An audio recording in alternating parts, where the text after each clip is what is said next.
Hey, this is Mark back with you from the ATL Now, here with Mr. Holloway. During our brief break, we got to talk a little bit about something that I think is kind of interesting. You said that you're an actor. Yes, sir. Okay, tell the people a little bit about that. You also said that you do comedy. Yeah. You're going to have to explain that one to me. Yeah, man, like coming out of high school, everybody was going to college. Everybody was going to Yes, college, sir. Yes, sir. doing the ACT, and it's like, Yep. I'm an entertainer. Like, I was a class clown. I started off just being funny. Jamie Foxx was my role model, still my role model. Okay. And I my first episode of the Jamie Foxx show, when I saw him come around the corner with them small pants on, he started doing Michael Jackson. Then the same episode, he started playing the piano, singing. I was Talented. like, Yeah. God's great. Yes. So I started to make up, I started to do a lot of his stuff. So I started playing the piano. I was already singing. And I started doing the comedy side. So it was started becoming very natural to me. Okay. So when I first started doing skits on social media, I was showcasing my comedy side like most people. This was 2016. Okay. Now I finally went viral in the end of 2016, December 28th. And once that went viral, people started, oh, he's a comedian. It's like, oh, hold on, I don't do stand-up. Okay. I don't do that's not what I do. So I said, let me show them the other side of me. So that's when I dived into the journals I was writing, about what I was thinking, and I wrote it in script form. Okay. And that's when I made my very first serious skit. And if anybody's seen them skits, I wasn't even using my real name because it was I wrote it in script. I was called Chris. Okay. Okay. And okay, Chris. yeah, and when I did that skit, and like I said, it went bananas. And that's when the more I did them, the more I realized, hey, you're not just a comedian, you're not just an actor, you're a writer because you're writing the skits. Okay. Then I started, and I got the cameras and the lighting. Oh, you're directing now. You're editing. You're not just an actor. Okay.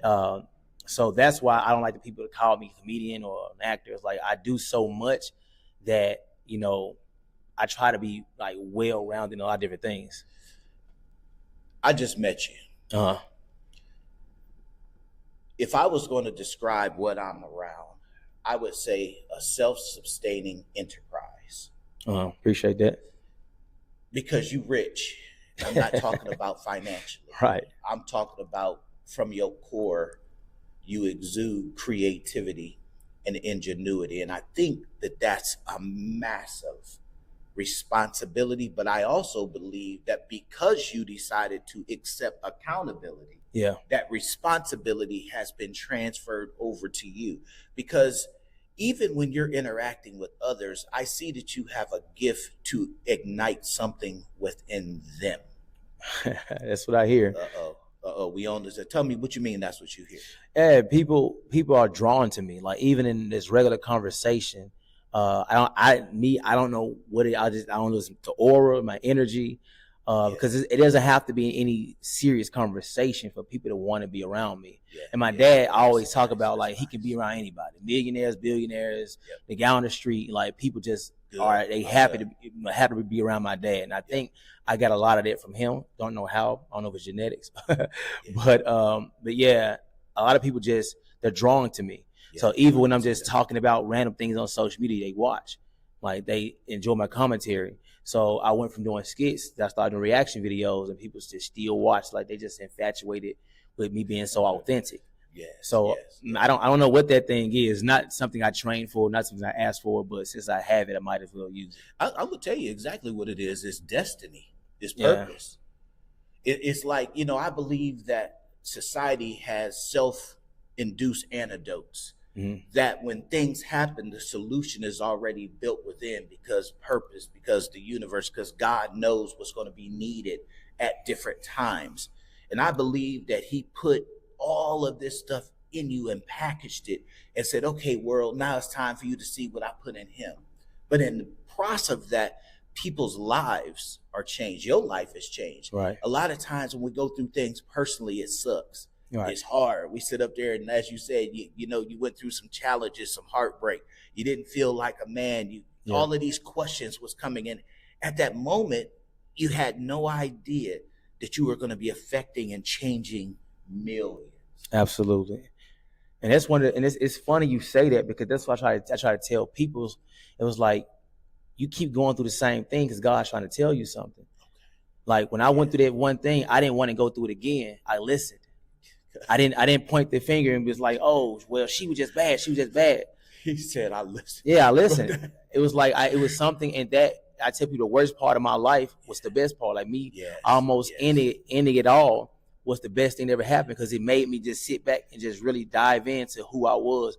And when I realized how much trauma I was holding in, how much, things that from my childhood that was still affecting me. Now that I'm identifying it, like I tell people, like therapy is cool for people. I'm not saying people don't go to therapy, but there's a lot you can do for yourself as well. Come on now. Come on. There's a lot for you. Like a lot of people just pay. I've been in therapy 20 years, but it's like you still dealing with the same thing you was dealing with 20 years ago. Yeah. No, you have to make that choice. You have to make that choice. And you said you wanted to end it all. I remember when I was 19, I was put in a situation to where I never thought I had it going on. I was an athlete, all of these things, and all of those things were taken away. And then my brother died. All of this stuff happened. And I couldn't see a reason. Right. But something spoke to my spirit. It spoke to my gut. And since I was 19 to this day, I've been running 110,000%. Right. Because of what that zap, that inspiration. Because if I was an adversary, an enemy, and I knew what the outcome was going to be, I'd try to take you out too. Absolutely. Because I know that if this ever happens, not just do we have to worry about this, but we got to worry about the millions of lives that's being changed, the people that's being inspired. But more than that, the people are being healed. Because what it sounds like to me is that you completed a process or an incompletion of a process to where a healing is taking place. Absolutely. And now you're able to help other people heal. Right. And that's what it's all about. I tell people, like, hey, how long did it take you? And I say it varies depending on how much trauma you have and how serious you are. I was like, after my the relationship that had me traumatized, it was a year and 7 months where I really didn't talk to any women like that. I made every now and then text message, but it was nothing serious. And I knew even when I tried to, like, a few months later, like, I'm gonna go out with somebody, I'm sitting there looking at that woman, and I could think about it was my ex. It was like, I'm not at a place right now. And once I realized, like, I have to be better. I have to get better. And I tell people, like, one chapter in my book, Understanding is Key, is wasting time. We have this perception that people waste time in relationships. Okay. And I was like, you waste time when you're single, not when you're in a relationship. A lot of people, when they're single, they focused on being happy, just living their life. But it's like, that's the time for you to analyze yourself. That's the time for you to figure out what makes you tick. That's the time for you to really understand your pet peeves. That's the time for you to really dive into who you are. So when that person approaches you, you know if he or she is the right person or not.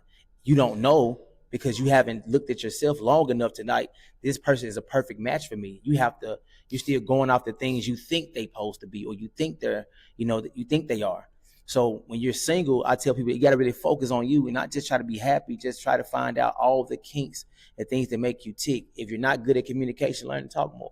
If you're not good at listening, listen more.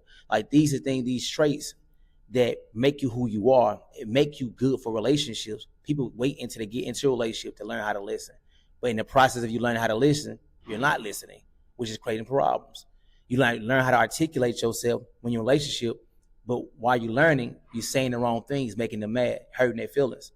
And now every time you do that, you're hurting the relationship more and more. So even when you learn, they got to keep remembering all the times you did them bad or you did them wrong, you said the wrong thing. So now, yeah, it's a lot, man. It's a lot. I just have people, when you're single, focus on all the things you need to fix, try to fix them. Okay. All right. I think I said a lot. Yes. All right. So let's just do it like this. Are you telling me right now, and what I'm hearing, that listening is an art? So in other words, you have to learn the art of listening to really hear.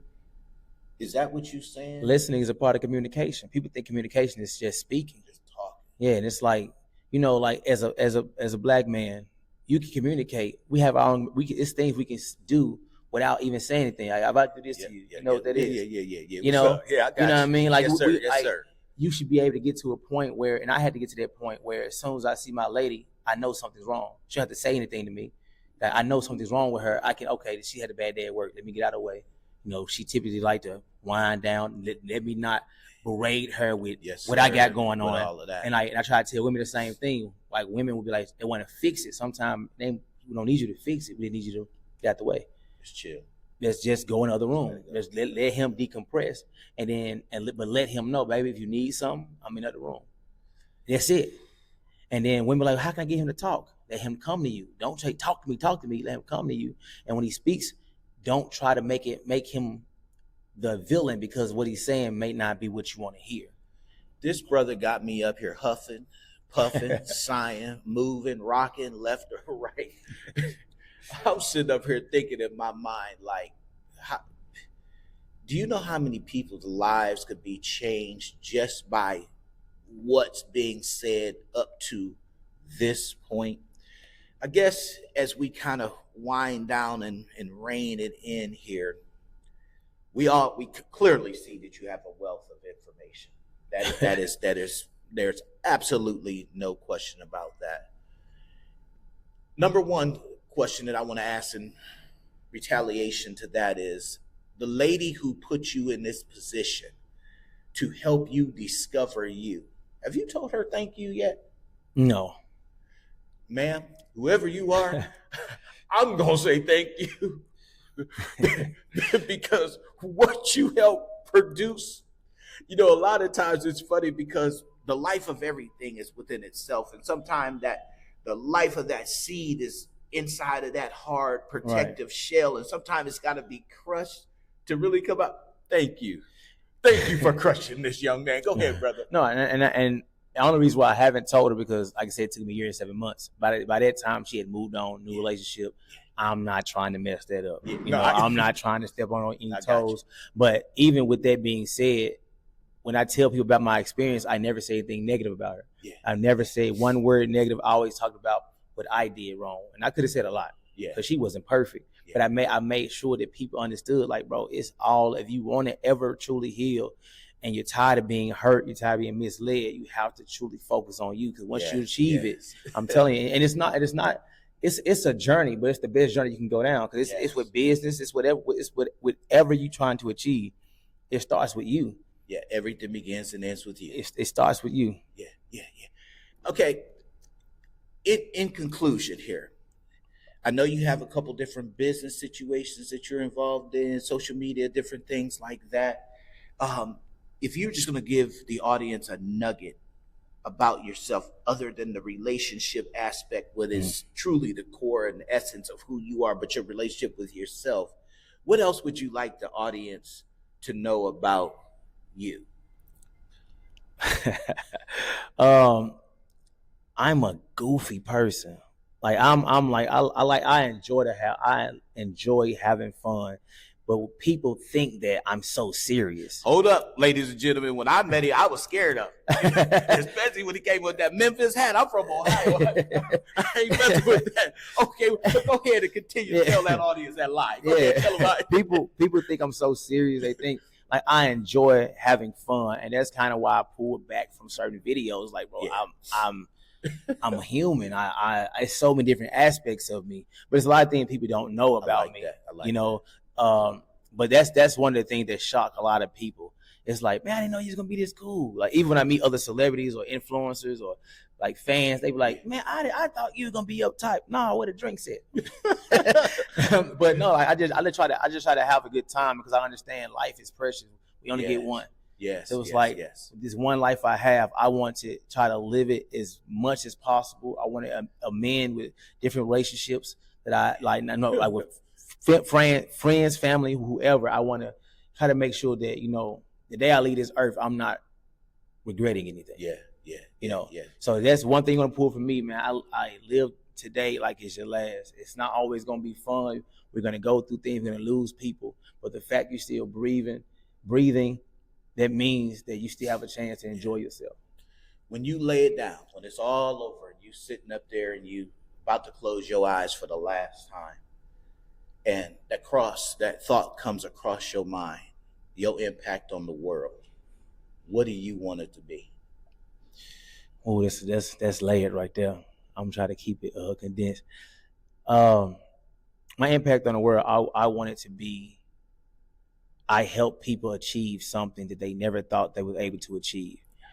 And yes, sir. And when I say that, like, it sounds like just this thing people say, but when I speak about happiness, like, I see all the time, like, people like this with men, we don't get happiness. Like, we stay in situations where we're unhappy. Women try to leave marriages for happiness. Men don't get happy. Like, you can have happiness. Okay. And a lot of us, at least women, try to chase happiness. Men don't think they can do it. And as a man, like, bro, you can have that happiness. You can have that thing. You can have that thing to make you, when you wake up in the morning, you're not stressed. You got a smile on your face. Yeah. Like, we all deserve that. Yeah. You know what I mean? So I hope people take away from my legacy is he helped me achieve happiness. Yeah, yeah, yeah. Ladies and gentlemen, I do a lot of interviews. This was the first one that I've ever had this kind of challenge to get it going. This has been the absolute best situation that I have been in because I met real. Yeah. And you can appreciate that. You can respect that.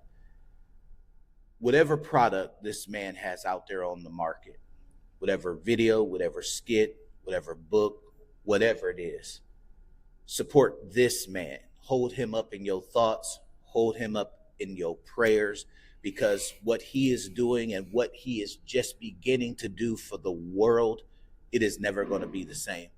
I don't just talk just to talk, but I am blown away by being in this young man's presence, because I understand and appreciate the price that he paid to be sitting here talking to me today. So from the ATL Now, from me, Mark Arnold, I appreciate everything that you put in. I appreciate and I respect that work. God bless you. You continue success, everything you do, everything appreciate you, brother. Appreciate you. Blessings to you. Thank you, Mark, with the ATL Now.